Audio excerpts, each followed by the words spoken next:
Crash course चरक संहिता part 7। तो चलिए दोस्तों आगे बढ़ते हैं। आगे बढ़ने से पहले चैनल को सब्सक्राइब कर दीजिए, बेल आइकन बटन को दबा दीजिए ताकि जो भी हमारा वीडियो क्लासेस के रिलेटेड रिलीज़ होता है या कोई भी आयुर्वेद रिलेटेड वीडियो रिलीज़ होता है आपको उसका नोटिफिकेशन आ जाए।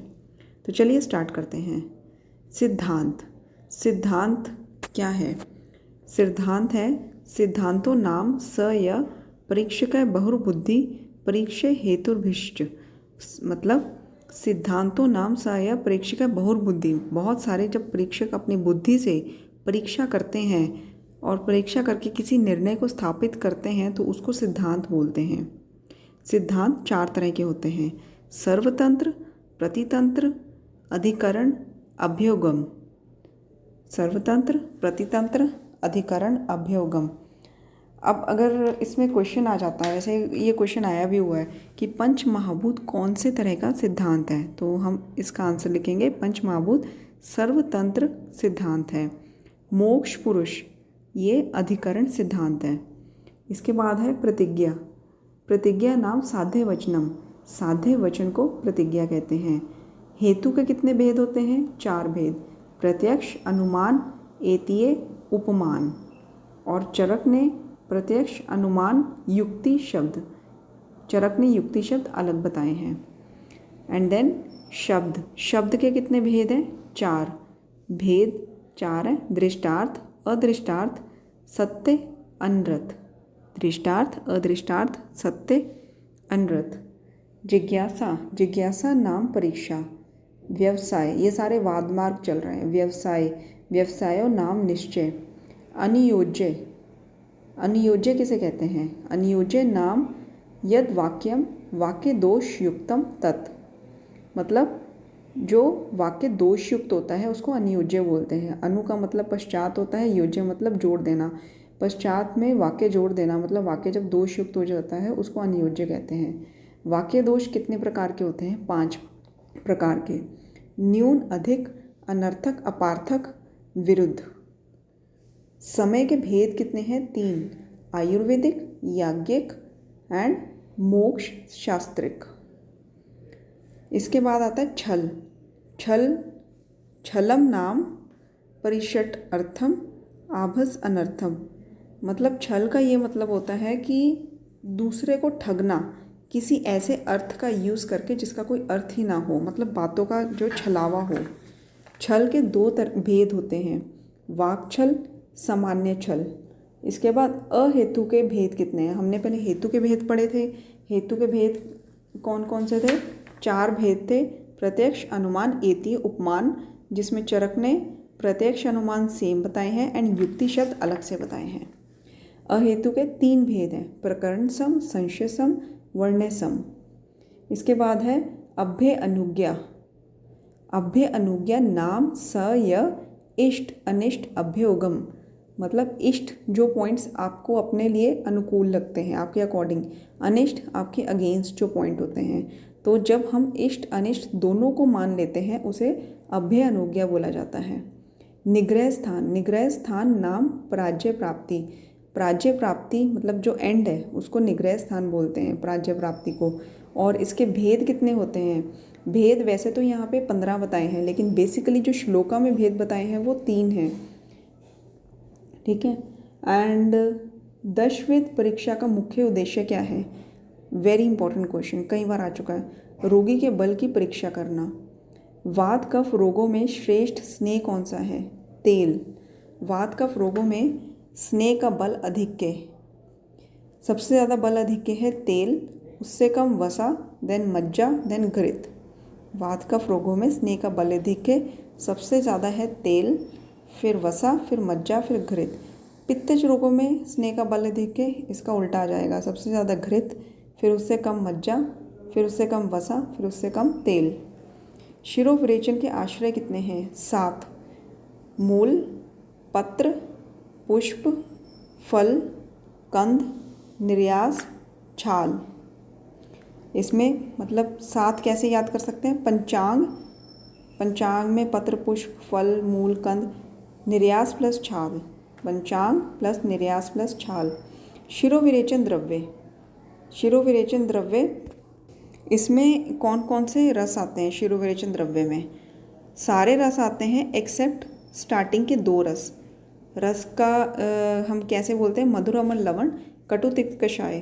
तो स्टार्टिंग के जो 2 रस हैं मधुर अम्ल, ये नहीं आते इसमें, बाकी के चारों रस आते हैं शिरो विरेचन द्रव्य में। इसके बाद है चरक शारीर स्थान स्टार्ट हो जाता है। ऊह्य एवं विचार, ये किसको कहा जाता है? मन के कर्म हैं ये और मन के विषय हैं। नस्य के भेद, 5 भेद हैं। चरक सिद्धि स्थान 9 में बताया है 5 भेद। नावन, अवपीड़न, धमापन, धूमन एंड प्रतिमर्श। नावन, अवपीड़न, धमापन, धूम, प्रतिमर्श। आश्रय के भेद कितने हैं? 7। मतलब जो नस्य है आश्रय भेद से 7 है। एंड कर्म भेद से नस्य कितने हैं? 3। रेचन, तर्पण, शमन। आत्मा चेतन होती है प्लस क्रियाहीन होती है, जबकि मन अचेतन होता है प्लस क्रियावान होता है। इसके बाद बताया है गर्भ की विकृतियाँ कितनी हैं? गर्भ की विकृतियाँ 8 हैं। गर्भ की वृद्धि में कारण क्या है? उपस्नेह, उपस्वेद, काल परिणाम, स्वभाव, संसिद्धता। स्त्री व्यापक कितने हैं? 3। बंध्या, पूति प्रजा, स्त्री भिन्न वार्ता। पुरुष व्यापक कितने हैं? 3। नपुंसक, पूतिप्रज, तृण, पुत्रिक। मुक्ति यानी मोक्ष के पर्याय क्या हैं? विपाप, विरज, शांत, परम अक्षर, अव्यय, अमृत, ब्रह्मा, निर्वाण, हम कहते हैं ना निर्वाणा, निर्वाण, अपवर्ग, प्रशांत, निवृत्ति, अक्षर ब्रह्म। इसमें वी से लगा हुआ ना, विपाप, विराज, फिर शांति वाले शांत, प्रशांत, फिर निर्वाण, निवृत्ति, अमृत, अक्षर ब्रह्म, ब्रह्मा, अव्यय, परम अक्षर, ये सब मोक्ष के पर्याय हैं। चरक अनुसार प्रमुख संख्याएं इसमें हैं परशुका 24 है, भग अस्थि 1, श्रोणी फलक 2। गर्भिणी में वस्ती न्यब्ज स्थिति में देते हैं। 4 मास पूर्व गर्भस्राव असाध्य है, 4 मास पश्चात साध्य है। अगर आमदोष गर्भस्राव हो तो 4 मास पश्चात भी असाध्य ही माना जाएगा। इसके बाद है गर्भ शल्य उद्धरण पश्चात उपचार क्या होना चाहिए? आम गर्भा में प्रथम सुरा व आसव वेदना शमनार्थ देना चाहिए। तदंतर स्नेह रहित क्लेद शोषणार्थ यव देना चाहिए। घृतपान एंड अनुवासन वस्ती का प्रयोग करना चाहिए। गर्भ शल्य उद्धरण पश्चात उपचार क्या होना चाहिए? आम गर्भा में पहले तो वेदना शमनार्थ सुरा व आसव का प्रयोग करना चाहिए, फिर स्नेह रहित यव देना चाहिए जो क्लेद का शोषणार्थ हो, और उसके बाद फिर घृत पान एंड अनुवासन वस्ती का प्रयोग करना चाहिए। पक्व गर्भा इसमें औषध व स्नेह का प्रयोग करना है। और इसके बाद है प्राकृत वर्ण। प्राकृत वर्ण कौन से हैं? 4 हैं। कृष्ण, श्याम, श्याम, अवदात, अवदात। वैकारिक वर्ण नील, श्याम, ताम्र, हरित, शुक्ल। नील, श्याम, ताम्र, हरित, शुक्ल। प्राकृत में श्याम, म आएगा लास्ट में, वैकारिक में श्याव। ठीक है। प्राकृत स्वर, स्वर हंस का, क्रोंच का, नेमी, दुदुम्बी, दुदुम्बी मतलब नगाड़े जो बजते हैं, कल्विक मतलब जो गौरैया का होता है, काक मतलब कौवे का। वैसे अगर क्वेश्चन आ जाए तो हम सोचेंगे कि काक का प्राकृत स्वर होगा कि नहीं, हम कंफ्यूज हो सकते हैं, बट यहाँ पे प्राकृत स्वर में काक का भी आता है, कपोत का, झरझर का। ठीक है। वैकारिक स्वर, वैकारिक स्वर आता है भेड़ का। ठीक है।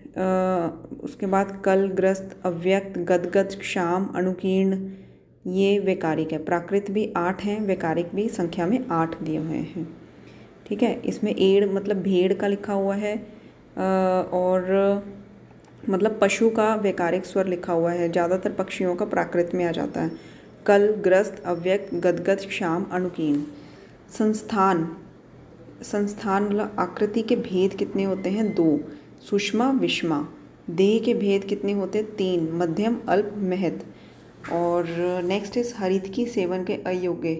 अजीर्ण, रुक्ष भोजन जिसने करा हो, स्त्री मद का सेवन करा हो, श्रुत, तृष्णा, ये सब इस हरितकी का सेवन करने के अयोग्य हैं।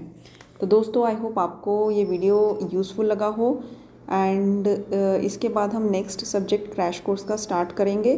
चरक संहिता का यहीं संपन्न होती है और चरक संहिता में से 1 या 2 टेस्ट हम लेंगे और उसके अकॉर्डिंग आपकी रैंकिंग बनेगी, जिससे हम एक अलग ग्रुप बनाएंगे मैरिड स्टूडेंट्स का, ताकि उनको हम एक अच्छा और भी डिटेल कोर्सेज़ और फर्दर कोर्सेज़ जो आपके फ्यूचर में बहुत काम आएंगे वो प्रोवाइड कर सकें। Thank you so much.